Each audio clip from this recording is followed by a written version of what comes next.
शांति भूख से परेशान हो गई थी। सुबह से विभा ने उसको खाने के लिए कुछ भी नहीं दिया, क्योंकि सुबह नाश्ते में उसने आलू के पराठे बनाए थे और वह भी खत्म हो गए थे। इसलिए शांति दोपहर के खाने की राह देख रही थी, पर विभा ने सुबह पेट भर के नाश्ता किया था, इसलिए वो दोपहर का खाना नहीं बनाने वाली थी। अत्यंत भूख से परेशान हो रही शांति विभा के पास गई और बोली, बहू मुझे बहुत जोरों से भूख लगी है, खाने के लिए कुछ भी दे दो। शांति का कहना सुनकर विभा मुंह टेढ़ा करके बोली, दिन भर सिर्फ आपको भूख ही लगती है, दूसरा तो कुछ भी काम नहीं रहता है आपको। उस टेबल पर चने रखे हैं, वही खाकर पानी पीकर सो जाओ। आज दोपहर में मैं मेरे फ्रेंड के साथ बाहर जाने वाली हूँ, इसलिए खाना तो रात को ही बनाऊंगी। यह सुन के शांति का मन उदास हो गया। फिर शांति धीरे से बोली, तू कहे तो मैं खुद के लिए कुछ बना लूं। विभा गुस्से से बोली, एक व्यक्ति के लिए खाना बनाऊंगी क्या? सोचकर विभा किचन में गई और उसने फ्रिज में रखे हुए बासी चावल निकाले। अचार के साथ वह चावल एक थाली में परोसकर शांति के आगे रख कर बोली कि खा लो। ऐसा कहकर पर्स लेकर विभा घर से बाहर चली गई। चावल फ्रिज में रखे थे तभी भी वह खराब हो गए थे, उनसे गंदी बदबू आ रही थी। शांति ने गुस्से से वह चावल डस्टबिन में डाल दिए।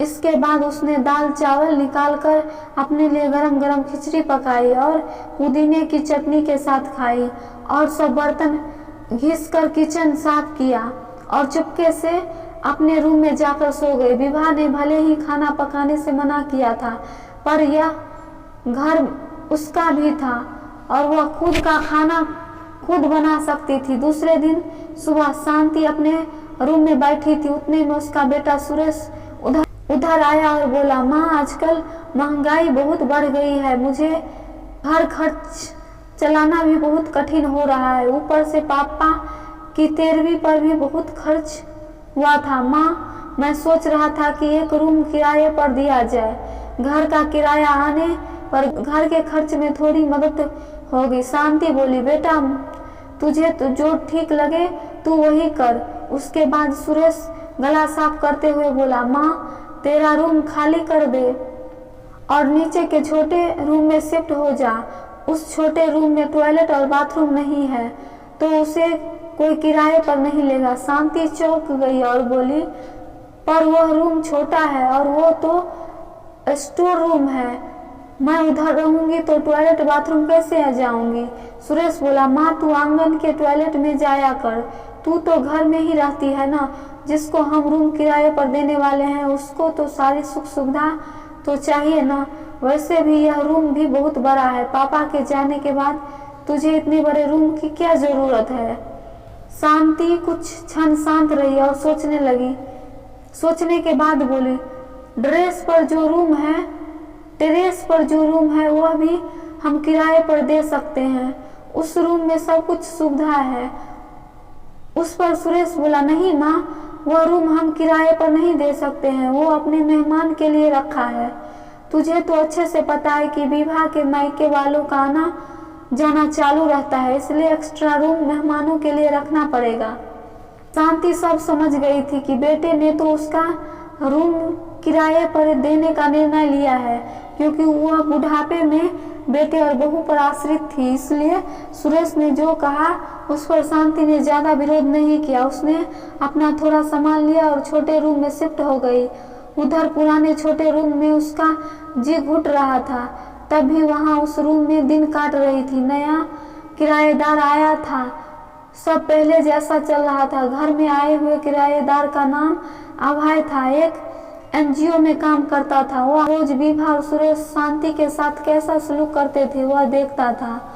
वह देखकर उसको बहुत बुरा लग रहा था। धीरे धीरे शांति अभय को अपने बेटे जैसा मानने लगी। अभय भी आते जाते शांति का हालचाल पूछा करता, उसका ख्याल रखता था। सुरेश और विभा को शांति से कुछ लेना देना नहीं था। विभा बचा हुआ खाना उसको थाली में रखकर जाती और बेटा तो उसके तरफ देखता भी नहीं था। शांति तो पहले ही समझ चुकी थी कि उसका बेटा अब पहले जैसा नहीं रहा, वह बदल गया है। फिर भी वह आंखें बंद करके किसी पालतू पशु जैसे उस घर में रहती थी, क्योंकि बुढ़ापे में उसको दूसरा किसी का सहारा नहीं था। रोटी के 2 टुकड़े के लिए उसको उनके सहारे रहना पड़ रहा था। कभी कभी शांति को बहुत रोना आता था।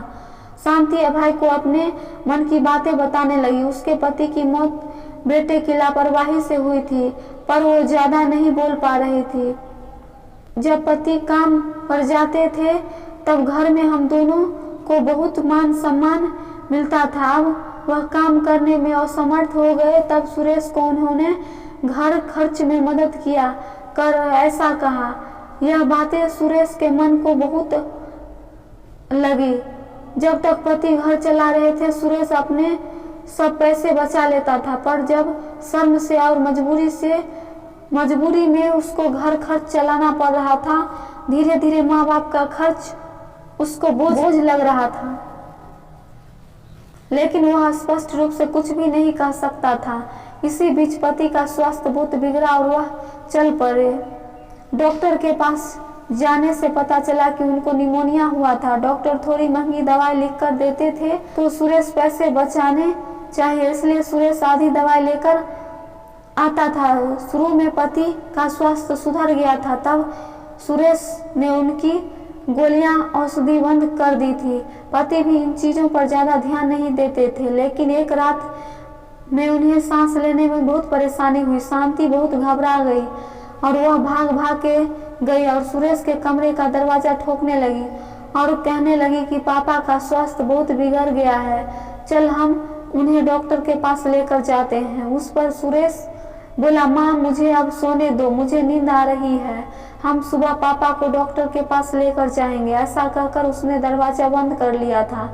शांति रात भर पति के तकिए के पास चिंतित बैठी रही। कभी छाती को तेल लगाकर मालिश कर रही थी तो कभी भाप दे रही थी, पर भगवान को कुछ अलग स्वीकार था। सुबह तक उनकी मृत्यु हो गई थी, पर घर में कब्रिस्तान जैसी शांति थी। सुरेश रोने का नाटक करने लगा। विभा तो ऐसे रो रही थी जैसे उसको वास्तव में ससुर चले गए। इस बात पर बहुत दुख हो रहा था। उसको ज्यादा धक्का लगा सिर्फ शांति को, पर वह कुछ बोल नहीं पा रही थी। शांति की आंखों से आंसू आ रहे थे और उसके ओठ थर थर कांप रहे थे, जैसे कि वह कहना चाह रही हो कि अब रोने का नाटक कर रहे हो। मेरे पति की मौत के आप दोनों जवाबदार हो। पर वह कुछ बोल नहीं पाई। क्रियाकर्म कर दिया गया। शांति के दिमाग में हमेशा एक बात चलती रहती, सुरेश की लापरवाही नहीं होती तो आज मेरे पति जिंदा होते। उनके मौत के बाद विभा और सुरेश का व्यवहार बहुत बदल गया था। शांति को भी उनके व्यवहार की आदत पड़ गई थी, इसलिए वह उनकी तरफ से कोई भी अपेक्षा नहीं रखती थी, पर उसका मन उसे अंदर ही अंदर खाए जा रहा था। ऐसी औलाद को सबक भी नहीं सिखा सकती। एक दिन उनका किराएदार अभय उसके पास आया और शांति को कुछ बातें उसने समझाई। वह बातें सुनकर शांति की आंखों में एक नई उम्मीद जगी। दूसरे दिन सुबह सरस्वती विभा और सुरेश के पास आई और मुझे तुम दोनों से बहुत जरूरी बात करनी है। मुझे ऐसा लग रहा है कि तुम दोनों को मेरे साथ रहने में प्रॉब्लम है, इसलिए मैंने सोचा कि मैं वृद्धाश्रम में रहूंगी। शांति का कहना सुनकर विभा बहुत खुश हो गई। सुरेश ने थोड़ी दुखी होने का नाटक किया। फिर थोड़ी देर में शांति ने उन दोनों के चेहरे के हाव भाव देखे और बोली, सुरेश तुझे बहुत दुखी होने की जरूरत नहीं है और विभा तुझे इतना खुश होने की जरूरत नहीं है। पहले मेरी सब बातें सुन लो। और शांति हंसकर बोली, यह बातें सच्ची है कि वृद्धाश्रम में मैं रहूंगी, पर मैं घर से कहीं नहीं जाऊंगी। मैं इस घर को ही वृद्धाश्रम बनाऊंगी। अब यहाँ तुम्हारे जैसे स्वार्थी बेटे और बहू यहाँ नहीं रहेंगे। मेरे जैसे बूढ़े लोग यहाँ पर रहेंगे। ये मेरी आखिरी निर्णय है। यह सुनकर सुरेश और विभा दोनों ही चौंक गए। सुरेश और विभा एक दूसरे की तरफ देखने लगे। उन दोनों ने सोचा कि शांति घर छोड़कर चली जाएगी तो वह दोनों खुशी से रहेंगे। उनको लगता था कि अब उनको शांति की जवाबदारी लेनी नहीं पड़ेगी, उनका ख्याल नहीं रखना पड़ेगा। पर इधर तो सब उल्टा हो गया। शांति का कहना सुनकर सुरेश गुस्से से बोला, माँ तेरा दिमाग तो ठीक है ना इस घर में, पर मेरा अधिकार है, फिर तू इस घर को कैसे वृद्धाश्रम बना सकती है? तू भूल रहा है बेटा, अभी तक ये घर मेरे नाम पर है। शांति गुस्से से बोली, तुम दोनों ने मुझे बहुत परेशान किया है, छोटी छोटी बातों पर मेरा अपमान किया है, बीमारी के वक्त भी मुझ पर ध्यान नहीं दिया, खाने पीने के लिए भी मुझे बहुत तरसाया। तेरे पिताजी भी मुझे छोड़कर चले गए। अगर मैंने कठोर निर्णय नहीं लिया तो मेरा भी वही हाल होगा जो तुम्हारे पापा का हुआ था। इसलिए मैंने सोचा कि बेटे के झूठे प्यार के जाल में फंसने से अच्छा है मैं अपने बारे में सोचूं। उन्हें घुटनों पर आकर बोलने लगा, माँ मुझे माफ कर दो, हम दोनों तेरा अच्छे से ख्याल रखेंगे, तेरा कभी भी अपमान नहीं करेंगे, पर तू इस घर को वृद्धाश्रम मत बना। माँ थोड़ा सोच कर देखो तो हमारा क्या होगा?